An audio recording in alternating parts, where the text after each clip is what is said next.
Meus irmãos, que a paz de Jesus, o nosso divino amigo e mestre, esteja conosco.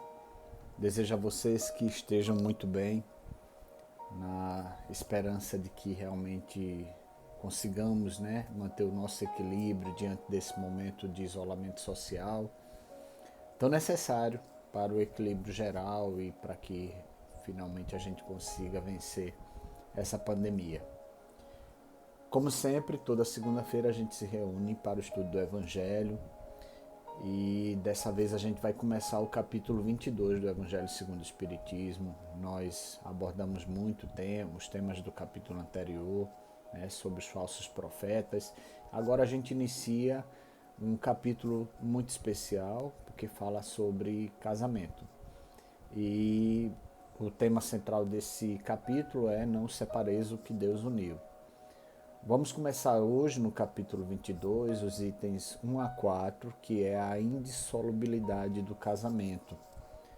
Um tema muito rico, o texto é um pouco grande, eu peço a vocês que tenham paciência na execução desse texto, mas que compreendam a importância de nós termos que fazê-lo, uma vez que ele traz algo de especial em termos de reflexões sobre as relações dos casais, e a gente não pode deixar de abordá-lo, evidentemente. Como sempre fazemos, vamos começar pela nossa prece, um desejo sincero de que possamos nos harmonizar com os bons espíritos. Vamos fazer a nossa prece.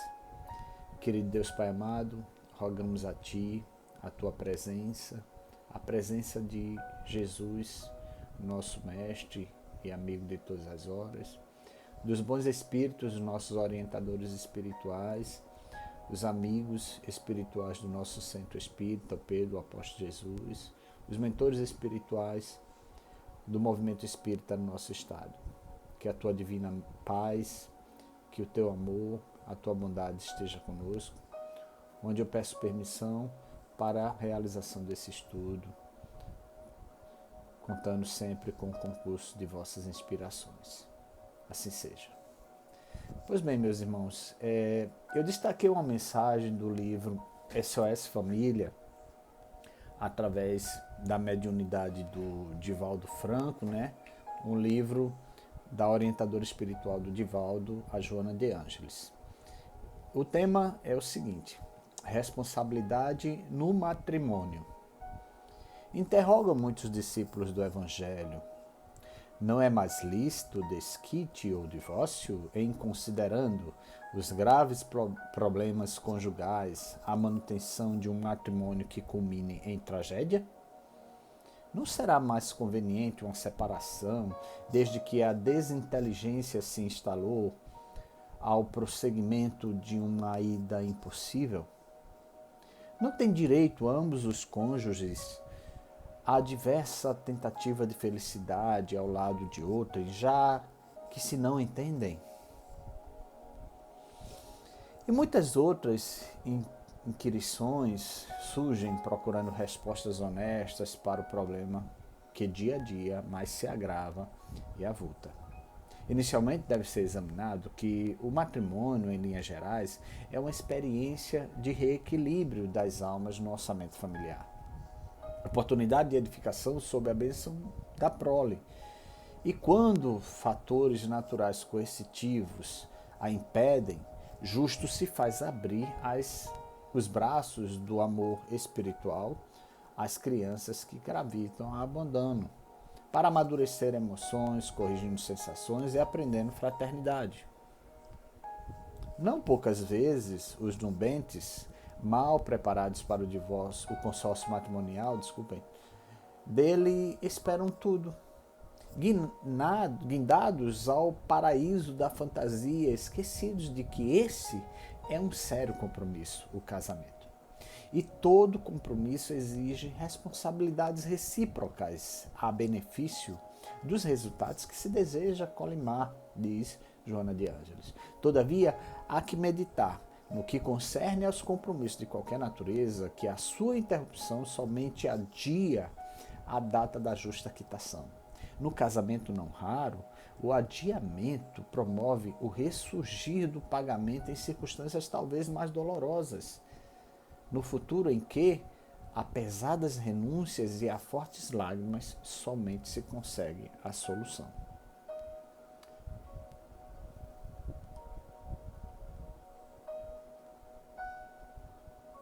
Saturação dos temas habituais versados em casa, fugindo para intermináveis leituras de jornais ou inacabáveis novelas de televisão, irritabilidade contumazes sempre que se advizinha do lar, desinteresse pelos problemas do outro, falta de intercâmbio, atritos contínuos que ateiam fagulhas de irascibilidade, capazes de provocar incêndios em forma de agressão desta ou daquela maneira, são motivadores, como diz Joana de Ângeles, que geram a situação de plena dificuldade na relação conjugal.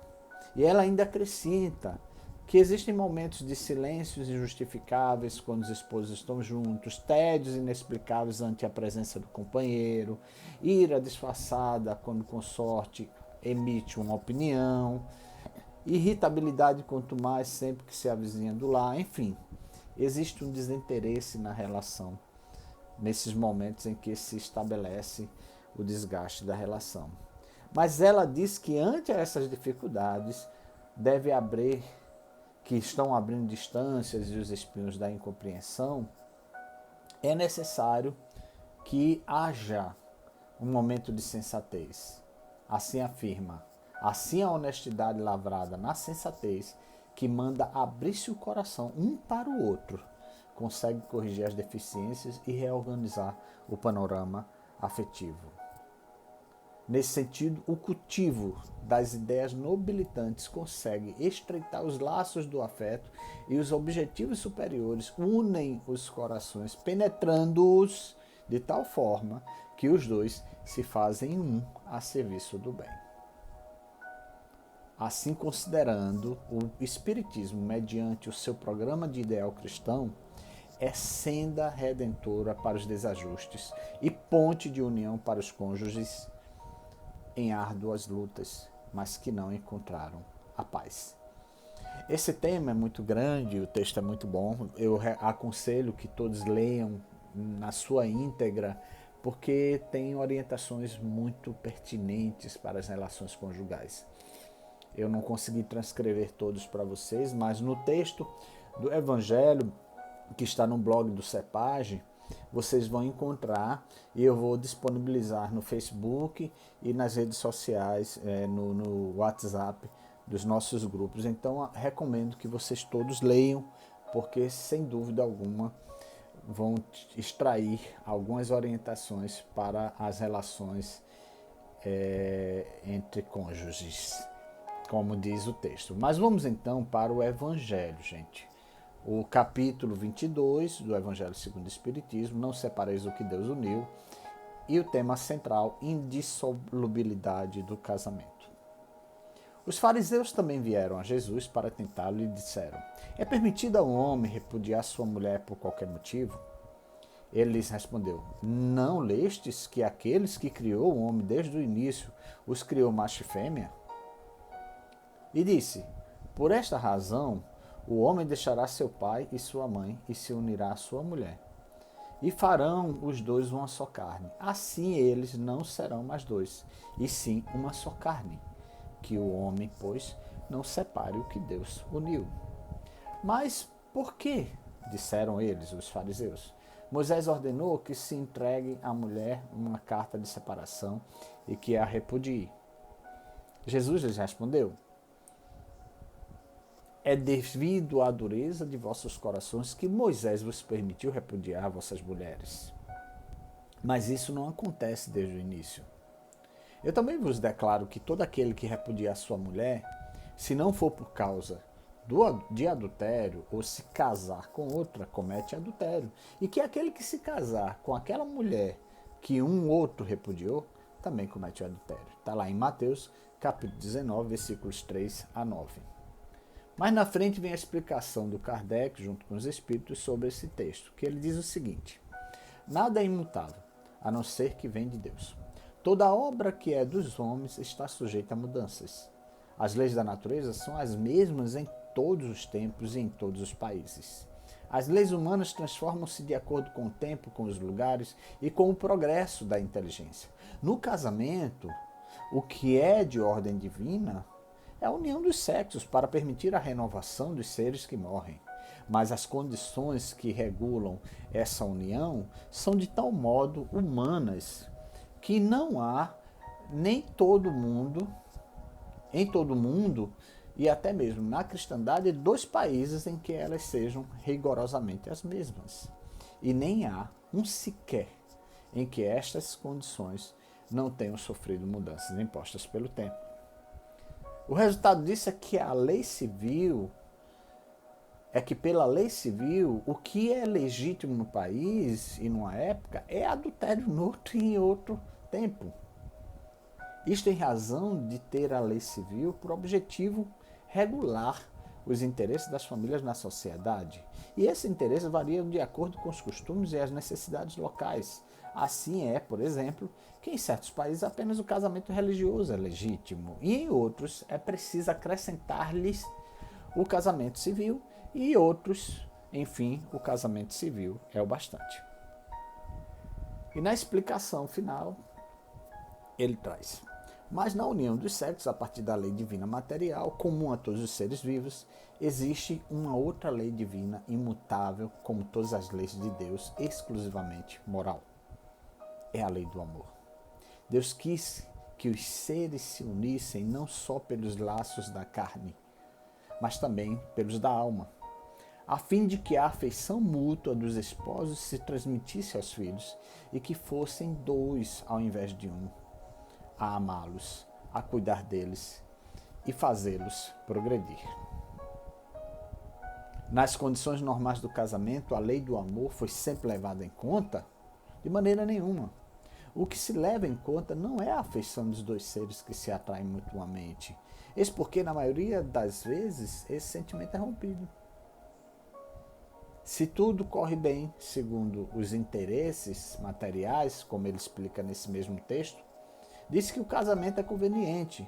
E quando as bolsas estão bem cheias, diz que os esposos estão bem. E que por isso devem ser bem felizes. O que é um antagonismo para o princípio da lei do amor, né, meus irmãos? Contudo, nem a lei civil, nem tampouco os compromissos que ela determina podem suprir a lei do amor, se esta lei não presidir a união. Disso resultará que muitas vezes o que se uniu à força se separa por si mesmo, e que o juramento que se pronuncia aos pés de um altar se torna uma falsidade, se é dito como uma fórmula banal, e então surgem as uniões infelizes que acabam por se tornar criminosas. Infelicidade dupla que seria evitada se nas condições do casamento não se esquecesse da única lei que torna legítimos aos olhos de Deus, a lei do amor. Quando Deus disse, sereis somente uma só carne, e quando Jesus disse, não separeis o que Deus uniu, isso deve ser entendido segundo a lei de Deus, que não se altera jamais, e não conforme a lei variável dos homens. Esse é o fundamento principal. A lei de Deus é a lei principal. E a lei de Deus nada mais do que a lei do amor, como diz o texto aqui do Evangelho. É evidente que, de tempos em tempos, a sociedade passa por algumas mudanças comportamentais e alguns conceitos sobre as relações humanas, elas podem sofrer algumas variações, adequando a algumas necessidades de cunho, às vezes, só materiais. Mas enquanto a gente estiver impregnado sobre os preceitos das coisas da matéria, nós nunca vamos trabalhar as coisas do Espírito. E o que trabalha as coisas do Espírito, sem dúvida alguma, meus irmãos, é a lei de Deus, que traz como base principal a lei do amor. Amar é respeitar. Amar é compreender. Amar é aceitar. Amar é ter cumplicidade. Amar é não julgar. Amar é dialogar, é conversar, é acertar as arestas, é tirar as coisas que não estão dando certo do caminho, separar as poeiras, sem jogar por baixo do tapete os problemas e adiar a tal ponto que isso possa se tornar uma guerra entre os casais. É preciso ter a capacidade de perceber e trabalhar o dia de forma contínua, sem perder a oportunidade de se ajustar, porque quando surge um estremecimento, se não for resolvido logo, talvez isso gere transtornos terríveis para o futuro. E isso vai refletir sobre os que não estão diretamente envolvidos no processo, que são os filhos, que se tornam grandes vítimas dos desacertos de uma relação que não está dando certo. É evidente que temos que observar que quando uma relação está permeada apenas pelos interesses materiais, ela já começou errada e certamente nunca vai terminar certa. Porque Deus promove ao homem a possibilidade de se unir pela única coisa que importa, pelo amor, pelo coração. E é isso que Jesus fala para a gente. O que Deus uniu, o homem não pode separar. Quando está se falando de Deus, está se falando de lei do amor. As leis dos homens não são supremas diante das leis de Deus. É claro que as leis dos homens definem os termos de relação humana. É um código moral, sim, porque é código civil, onde delimita, né, que define os limites de cada um. No entanto, o principal é o amar. Por isso que Deus propõe, através dos evangelhos e através da fala de Jesus, que o casamento é indissolúvel. Quando o casamento é permeado pelo sentimento mais pueril, que é o amor. Quando o marido e a esposa se respeitam. Quando a relação é franca, é sincera, se torna amiga. É claro que quando surge o primeiro contato entre um ser e outro, existe um interesse meramente material, que é o olhar da matéria. É uma afinidade, um interesse pela inteligência de um, de outro, as coisas lúdicas que uma relação pressupõe. Na medida que essa relação vai se estabelecendo ao ponto de se tomar a decisão de se unir os corpos, como se fala popularmente, vindo à consumação pelo casamento, assume-se um outro compromisso muito maior, não só perante si, perante Deus, e como a própria Joana de Ângeles diz, perante leis de existências passadas que estão se ajustando neste momento. E que o adiamento disso, ou seja, o divórcio, a separação, pode gerar um transtorno que vai trazer, talvez no futuro, dores maiores. Porque a gente não pode olhar apenas para uma encarnação, nós espíritas principalmente, que sabemos o quanto é importante lembrar que a vida não se encerra só nessa existência carnal. É muito provável que teremos outras existências. Enfim, o casamento tem que ser permeado pelo sentimento mais puro que há. Mas acima de tudo, meus irmãos, pelo respeito, pela amizade, pelo afeto, pelo carinho, pela simplicidade, pela humildade, às vezes renúncia de um para que o outro se mostre mais, né? Sempre tem que ter aquela pessoa mais compassiva, compreensiva, trazendo o outro para o cerne dos erros, mostrando quando errou, mas sempre havendo um ajuste sereno, amoroso, afetuoso, sem quebra de braço. Casamento é união. E união é estar junto, é caminhar junto, é crescer junto, é assumir os compromissos juntos, pagar os preços dos compromissos que possam ser tomados inadequadamente, mas acima de tudo não esquecer o que os uniu. Naquele primeiro dia em que vocês disseram um para o outro, eu te quero, eu te amo, eu quero viver o resto da minha vida com você. E se isso for uma verdade, vai acontecer sem dúvida alguma. Meus irmãos, pensem nisso. Desejo a vocês muita paz e que as relações de cada um sejam muito felizes, que todos tenham muito amor em suas vidas, que se amem profundamente, porque certamente vocês vão, quando voltar à pátria espiritual, estar muito felizes por saber que honraram esse compromisso.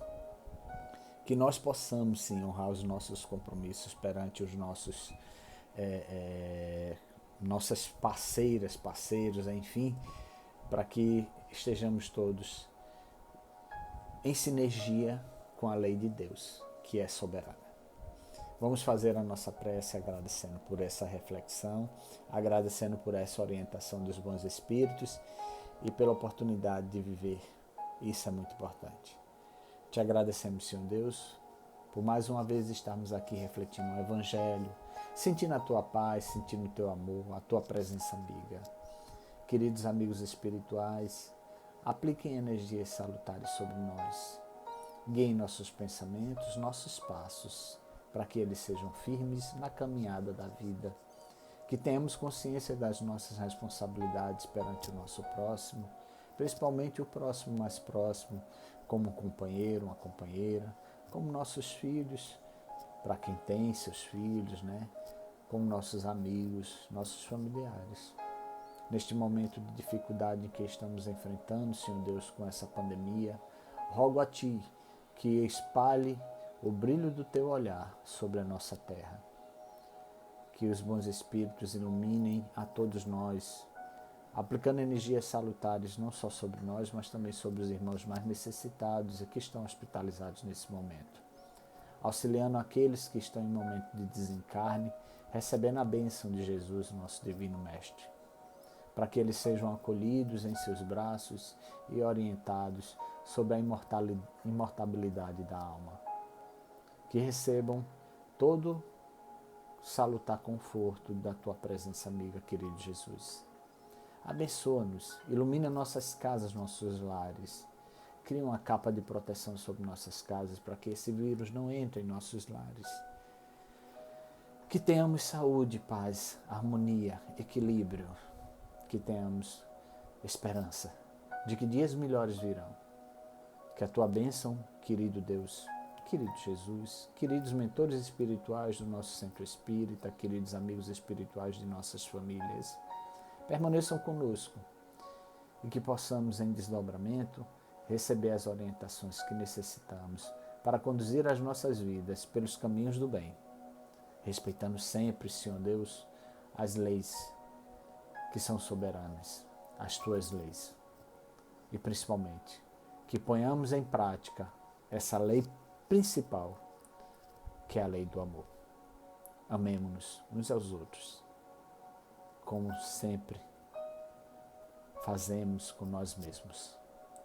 Que todo mal que desejamos a nós seja o bem que se espalha pelo mundo, porque mal a si mesmo ninguém deseja.